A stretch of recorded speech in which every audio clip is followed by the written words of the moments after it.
Ku nkomerero y'omwaka 2022 enyafa mu kibiina ki FDC zatandika okuyoleka mpola yali omugezi w'ekibiina kino Ssemujju Nganda betandika okusonga eno bakulembeze b'ekibiina ab'oku ntiko okwalisa abawandiisi Nathan Andala Fabi, pulezidenti wakyo Patrick Boy Amriat kunaabalala ng'abalanga okwekukubiza ku kibiina ekifuga ekya NRM ate nga kyebavuganya batuuka n'okukisaba ensimbi ezavujira okwatisa ekibiina kino bendera mu kulonda kw'omwaka 2021.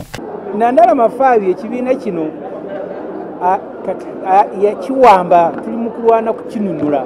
Kino kyawaliza bana FDC abakkiriza mu Kano Dr. Kizza Besigye okukuba ekitebe kyabwe ku ofiisi z'oluguudo Katonga era ne balonda omulodi w'ekibuga Kampala Salungi Erias Lukwago nga pulezidenti w'ekibiina kino wakaseera. Kati nkya ya leero abakungu b'ekibiina kino bayite ba delegates 804 okuva mu buli kasonda ka ggwanga beetayo mu ttabeemiruka bw'ekibiina kino omulundi ogwokubiri okubaka ensonga ezibatwala mu maaso zibakkaanyaako. Bano okusinga abadde n'ekigendererwa ekikulu kyakumanya ku ngeri ya kutwala kaweefube w'enkyukakyuka mu maaso ng'ekinyusa ekikulu kyakukanya oba kyetaagisa okukola ekibiina ekijja oba nedda. Pulezidenti era munnamateeka w'ekibiina kino Lord Mayor wa Kampala Salungi Erias Lukwago atandise n'okubategeeza ebyava mu lutabalo lw'abatumwa ennaku z'omwezi 21 February 2024 mwe batabalira eggwanga lyonna nga beebuuza kuba n'ekibiina ku kyetaagisa okukolebwa okutakuluza ekibiina kino ku kiwe ky'Ennajja Nankumbi kibalumiriza okwesoma okusaanyawo ekibiina kyabwe. Lukwago agambye nti bangi ku badelegates be baayogera nabo ng'ogyeko ab'etteeso Renzo Likona Choli abaagana ekyokusatulula ekibiina sub-regions 14 zonna zakkiriza okuggalawo ekibiina batandika ekijja. The rest of the regions that were consulted, there were 17, unanimously coalesced behind the idea of establishing a new political party. Nga yesigama ku ssemateeka w'ekibiina Kawairo namba 36 Komakech John eyaliko ssentebe wa disitulikiti ey'Eramu ayanjiza ekiteeso ekiwagira byonna ebiragiddwa mu alipoota era n'awagira banne bonna awatali kwetemamu. The dissolution of the FDC party in accordance with Article 36 of our party constitution will result to form a new political party. No amount of restoring force can restore FDC to its original values, core values of integrity and tolerance. I therefore second the idea and motion of making a very painful surgical decision to dissolve FDC. Lukwago abulidde bannamawulire nti okusinziira ku kusalawo kwa delegates mbawo kye bayinza kukyusa okujjawo okuteekateeka engeri y'okuggalawo ekibiina kino mu bbanga erya myezi 6 gyokka nga ssemateeka w'ekibiina kino bw'alambika. Sirina kyakkola amaziga agakulukuta naye inna lillahi wa inna ilaihi raji'un.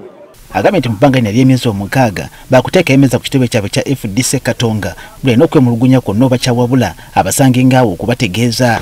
Ekitebe kiri wano fayiro yagguddwawo aleete ensonga wano mu buwandiike era notisi eyo bwefuluma amateeka gaweddembe omuntu yenna awakanya okugidisolovinga aleete court order. Ono agambye tebamanyi bulungi nnyo olusozi Gambalaga lwe boolekedde mu kaweefube okuwandiisa ekibiina ekijja kyokka nga bakola kyonna ekisoboka okusobola okuluvuunuka. Tumanye emiziziko egiriwo ewamwambi abakama okuwandiisa ekibiina tugitegeera bulungi naye njagala bakakasa nti tumaliridde. Wabadde okwebuuza ebisaliddwawo leero bina kye bitegeeza ku kiwe ky'Ennajja Nankumbi wano Lukwago atangaazizza. Woolaba biriggwa manyaawo ewali ewatuufu kubanga ye national chairman.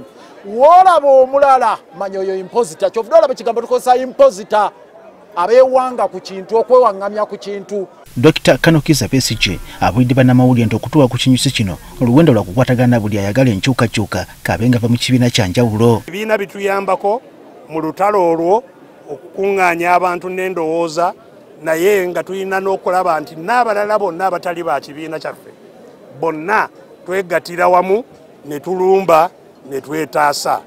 Besigye agambye nti newankubadde batuuse ku ky'okusalawo okusatula ekibiina kyabwe kye batandika kati emyaka 28 gyakayita baliko we batuuse mu kunafuya gavumenti efuga. Bye tukoze binafuyizizza abaawamba ensi yaffe olwaleero bayuuga nnyo atalaba okuyuuga okwo yaba mukyamu. Kyokka nga batandika olugendo luno aliko obulipo balabudde okwerinda.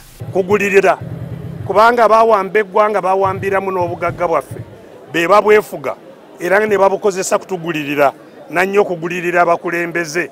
N'olwekyo bwe tuba bakuwangula tujja kuwangula ssente zabwe oba kuwangulira mu bwavu bwaffe. Singa mpawo kikyusa omubikkanyiziddwako kuno gwe kugenda okuba omulundi ogusookedde edda mu byafaayo bya Uganda bannakibiina okutula nga bayita mu mateeka ne basatulula ekibiina kye beetandikira. Samuel Sebuliba, Agafa Expact TV.